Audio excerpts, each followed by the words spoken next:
Et bonjour les gens, c'est Akshax52 et aujourd'hui on se retrouve pour une nouvelle vidéo. Donc on se retrouve pour un nouvel épisode de Tout Savoir. Et là je vais vous parler du film Black Panther. C'est parti.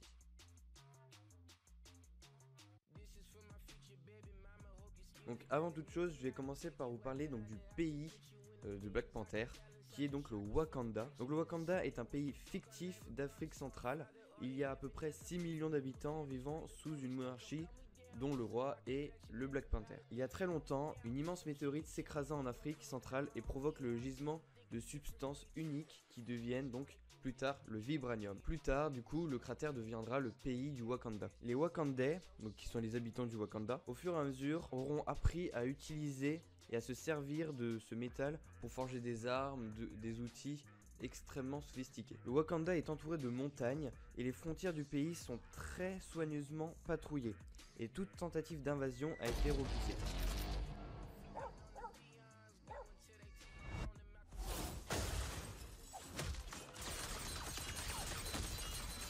Les Wakandais étaient si secrets que la plupart des personnes de la Terre ignoraient l'existence du Wakanda. Donc ils possèdent l'armée la plus puissante du monde, mais ils ont fait en sorte de dissimuler leur véritable puissance pour pas qu'il y ait de réaction agressive de la part des autres nations. Bon là on peut voir que dans la deuxième bande-annonce, le vibranium a permis du coup d'être le pays le plus avancé sur Terre, en voir juste comment on conduit les vaisseaux du Wakanda quand on peut le voir dans la deuxième bande-annonce. Ensuite, on peut voir qu'ils utilisent des nanorobots, comme par exemple pour mettre rapidement la tenue du Black Panther, comme on peut voir dans cette scène. Et on le retrouve aussi quand Killmonger met son armure. Et là où c'est vraiment incroyable, c'est comment est-ce qu'ils camouflent leur pays. Genre, c'est exactement de la même façon que Wonder Woman, sauf que là, la protection a été créée par des humains. Alors que dans Wonder Woman, c'est Zeus qui a créé cette protection.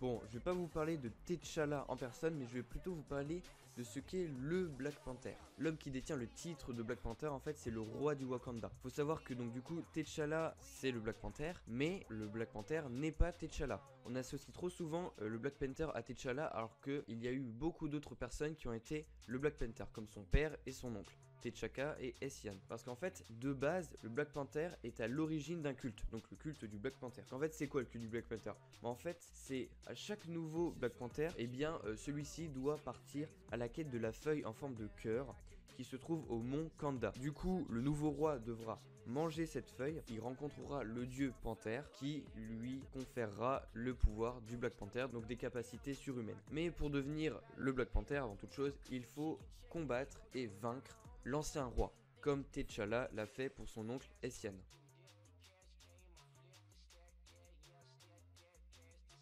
Donc les deux bandes annonces de Black Panther dévoilent 12 nouveaux personnages de l'univers Marvel. On a donc celui qui va être le grand méchant du film, Eric Killmonger, ou N'Jadaka de son vrai nom. Lui donc dans les comics en fait, quand Ulysse Klaue et ses mercenaires attaquent le Wakanda, ils font pression sur le père, en gros, de N'Jadaka, pour qu'il les aide. Lorsque Klaue est vaincu, le père de Eric Killmonger meurt et donc du coup il est exilé du Wakanda. Donc il finit à New York où il nourrit sa haine envers Klaue et Black Panther qu'il a exilé. Il devient alors Eric Killmonger et cherche désespérément à venger la mort de son père. Plus tard, T'Challa il accepte qu'il revienne au Wakanda et Killmonger profite des nombreuses absences de Black Panther en Amérique avec les Avengers pour organiser un coup d'état. Mais du coup ça marche pas, il est vaincu et tué jusqu'à ce que le mandarin le récupère et le ramène à la vie.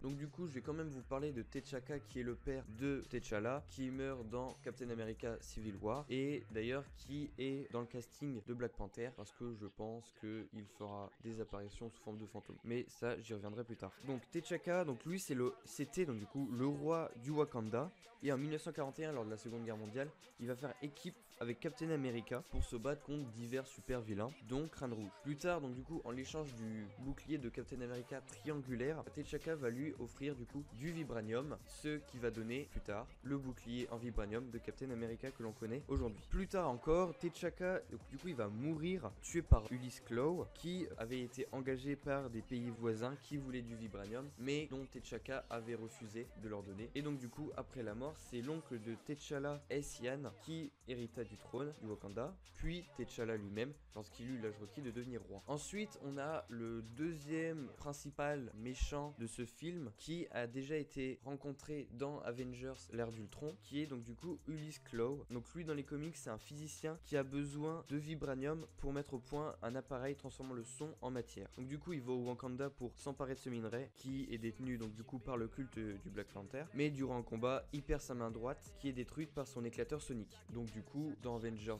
l'ère d'Ultron, c'est Ultron qui lui arrache le bras. Donc du coup, il réussit quand même à se procurer du vibranium via le marché noir, et Klaue adapte son bras en une prothèse capable de transformer les ondes sonores en matière. D'ailleurs, on peut voir ce que ça donne dans la deuxième bande-annonce de Black Panther. Ensuite, on a Nakia. Donc elle, c'était une ancienne garde du corps de T'Challa, mais après avoir essayé de tuer Lynn, qui est l'ex-petite amie de T'Challa, elle se fait bannir du Wakanda et est récupérée par Killmonger, qui la modifie génétiquement. Du coup, avec des herbes toxiques, Jufero, elle rend les hommes obsédés et tombe amoureux d'elle, comme elle l'était avec Black Panther. Ensuite, on a Okoye, qui est la garde du corps et la conducteur de Black Panther. Ensuite, on a Wekabi, qui est le chef de la sécurité du Wakanda et qui est le fidèle second de Black Panther.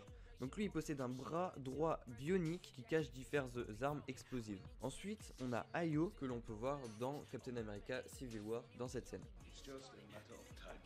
Our satellites are running facial, biometric, and behavioral pattern scans.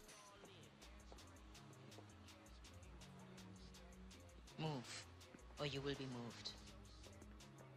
As entertaining as that would be. You really think you can find him?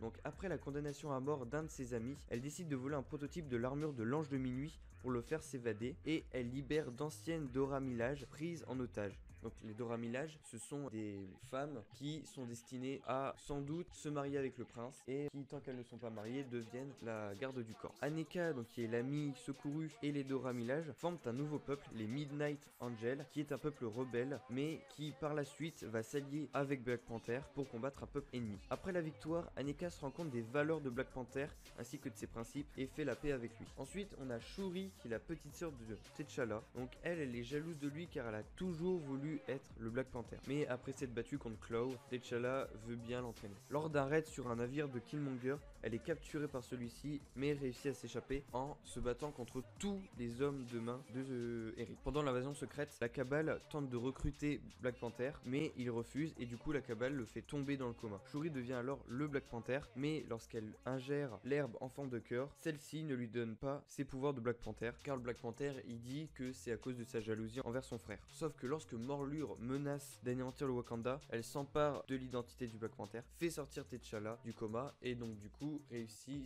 à vaincre Morlur. Par ses actes, le dieu Panther lui accorde les pouvoirs du Black Panther. Après on a Zuri, qui est le conseiller de Black Panther et qui est une grande sagesse, mais qui est tué par Morlun aux côtés de Wekabi. Autre grand méchant dans l'univers du Black Panther, donc on a Man-Hap ou le gorille blanc. Donc pendant que Black Panther il était parti aider les Avengers, M'Baku profite de son absence pour s'emparer du trône et rétablir le culte interdit du gorille blanc. Donc ce culte qui consiste à tuer un de ces grands singes qui est hyper rare, se baigner dans son sang et manger sa chair. Et donc du coup il hérite des pouvoirs de cet animal. Donc du coup sous le nom de gorille blanc, il affronte Black Panther et les Avengers et il est plus tard tué par le vampire Morlun. Alors après on a Everett Kenneth Ross, qui est un personnage que l'on voit aussi dans Captain America Civil War. Donc lui c'était un employé du département d'État américain et son travail en fait c'était d'escorter les diplomates étrangers sur le sol américain. Sauf que ça a tout changé quand il a été assigné à Black Panther, quand il a compris ce qu'était le Wakanda en réalité et tout, comme on peut voir d'ailleurs dans la bande-annonce. Quand Klaue lui demande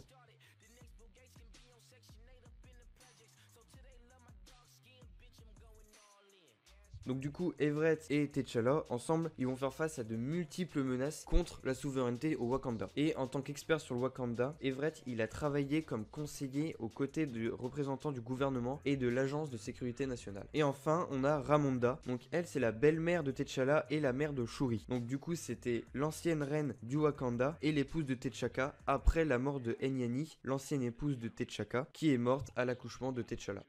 Bon, du coup, pour ceux qui sont allés voir Thor Ragnarok, vous savez que la Soul Stone ne se trouve pas dans ce film. Donc du coup, la seule possibilité, c'est soit qu'elle soit dans le film de Black Panther. Et ce serait complètement logique. D'ailleurs, il y a plusieurs séquences du film de Captain America Civil War ou des nouvelles bandes annonces qui peuvent nous prouver qu'elle est bien là. Bon, déjà, comment est-ce qu'elle sera arrivée au Wakanda? Il y a une explication qui paraît assez simple. C'est que, donc, lorsque la météorite qui a apporté le vibranium sur Terre s'est écrasée, eh bien, peut-être qu'elle l'avait sur elle la Soulstone, donc la pierre de l'âme. Ensuite, là où l'endroit où elle se trouve actuellement, la seule possibilité que je vois, c'est la bague de T'Challa, parce que après la mort de son père, direct, il prend cette bague et il lui fait un bisou dessus, comme si son père c'était cette bague. Donc du coup, comme si l'âme de son père était dans cette bague. Ensuite, il y a les moments où quand T'Challa il se bat contre Bucky Barnes, parfois quand il commence à prendre l'avantage, il y a une sorte de vibration qui est émise du bras, donc du coup de T'Challa. Donc à mon avis, ça doit venir de la bague. Et comme si la bague ne voulait pas qu'il tue Bucky Barnes. Ce qui serait assez logique étant donné que déjà Bucky Barnes n'a pas tué le père de T'Challa. Sauf que du coup, lui il pense que si. Et en plus, depuis Avengers Age of Ultron, on sait que la pierre de l'infini peut avoir une conscience comme une sorte d'intelligence artificielle. Donc ceci pourrait être du coup une manifestation de la part de la bague pour que T'Challa ne tue pas le soldat de l'hiver. Ensuite, on a le fait que l'on entend la voix de T'Chaka, donc le père décédé de Black Panther, qui lui parle dans la première bande-annonce. Et d'ailleurs, donc du coup, on sait